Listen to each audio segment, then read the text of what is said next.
Video ഊട്ടിയിലെ toy ട്രെയിനെ കുറിച്ചാണ്, അഥവാ Nilgiri mountain റെയിൽവേസിനെ കുറിച്ചാണ്. ഈ സർവീസ് ആദ്യമായിട്ട് സ്റ്റാർട്ട് ചെയ്യുന്നത് 1908 ബ്രിട്ടീഷ് കാലത്തായിരുന്നു ഈ സർവീസ് സ്റ്റാർട്ട് ചെയ്യുന്നത്. ഇന്ത്യയിൽ തന്നെ rack and pinion system use ചെയ്യുന്ന ഏക റെയിൽവേയാണിത്. അതുകൊണ്ട് തന്നെ നമുക്ക് സ്റ്റീപ്പായിട്ടുള്ള ഹിൽസ് എല്ലാം വളരെ ഈസി ആയിട്ട് കയറാൻ കഴിയും. ഇവിടെ ആദ്യം സ്റ്റീം എഞ്ചിനാണ് യൂസ് ചെയ്തുകൊണ്ടിരുന്നത്. പക്ഷേ ഇപ്പോൾ സ്റ്റീം എഞ്ചിൻ വളരെ സ്പെഷ്യൽ ആയിട്ടുള്ള കുറച്ച് ഡേയ്സിൽ മാത്രമാണ് യൂസ് ചെയ്യുന്നുള്ളൂ. അല്ലാത്ത ദിവസങ്ങളിൽ സ്പെഷ്യൽ ഡീസൽ എഞ്ചിൻസ് ആണ് ഇവിടെ ഉപയോഗിക്കുന്നത്. മേട്ടുപ്പാളയം തൊട്ട് ഊട്ടി വരെ ഏകദേശം 46 കിലോമീറ്ററാണ് ദൂരമുള്ളത്.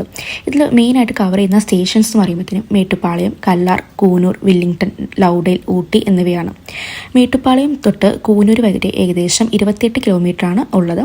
അതുപോലെ അത് കവർ ചെയ്യാൻ എടുക്കുന്ന ടൈം എന്ന് പറയുമ്പോഴത്തേനും 3 മണിക്കൂറാണ്. കൂനൂർ തൊട്ട് ഊട്ടി വരെ ഏകദേശം 18 കിലോമീറ്റേഴ്സാണുള്ളത്.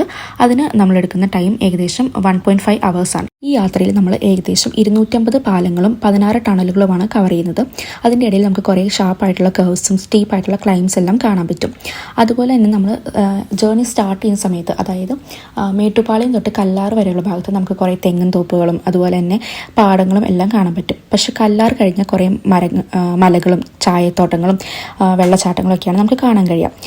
ട്രെയിൻ വളരെ സ്ലോ ആയിട്ടാണ് പോകുന്നത്. സോ നമുക്ക് നന്നായിട്ട് റിലാക്സ് ചെയ്ത് സമാധാനത്തോടെ ഇരുന്ന് ആസ്വദിക്കാൻ പറ്റും. മേട്ടുപ്പാളയം തൊട്ട് ഊട്ടി വരെ പോകുന്ന ട്രെയിൻ രാവിലെ ഒരു 7:10 അവിടുന്ന് സ്റ്റാർട്ട് ചെയ്യുന്നത്. ഊട്ടിയിൽ അതൊരു ഉച്ചയ്ക്ക് 12 മണിയോടെ എത്തും. അതുപോലെ ഊട്ടിയിൽ നിന്ന് തിരിച്ചു പോകുന്നത് ഉച്ചയ്ക്ക് 2 മണിയോടെയാണ്. അത് ഒരു 5:30 ഈവനിങ് ഒക്കെ ആകുമ്പോഴത്തേനും മേട്ടുപ്പാളയത്ത് എത്തും. കൂനൂർ തൊട്ട് ഊട്ടി വരെയും മേട്ടുപ്പാളയം തൊട്ട് കൂനൂർ വരെയും അങ്ങനെ കുറച്ച് ചെറിയ ചെറിയ ട്രിപ്പുകളായിട്ട് നമുക്ക് ഈ ട്രെയിൻ ബുക്ക് ചെയ്യാൻ പറ്റുന്നതാണ്. സീസൺ സമയത്തൊക്കെ നമുക്ക് ടിക്കറ്റ് കിട്ടാൻ വളരെ ബുദ്ധിമുട്ടാണ്. അതുപോലെ നമ്മളതൊക്കെ മുൻകൂട്ടി ബുക്ക് ചെയ്യുകയും പ്ലാൻ ചെയ്യുകയും വേണം. എന്നാൽ മാത്രമേ നമുക്ക് ടിക്കറ്റ് കിട്ടുള്ളൂ. ഇതിനെക്കുറിച്ച് കൂടുതൽ ഡീറ്റെയിൽസ് അറിയാൻ താല്പര്യമുള്ളവരെ ഒന്ന് കമൻറ്റ് ചെയ്താൽ മതി. ഞാൻ വേറെ വീഡിയോ ആയിട്ട് പോസ്റ്റ് ചെയ്യാം. ചാനൽ ആദ്യമായിട്ട് കാണുവാണെങ്കിൽ ഒന്ന് ലൈക്ക് ചെയ്തും സബ്സ്ക്രൈബ് ചെയ്തും സപ്പോർട്ട് ചെയ്യുക.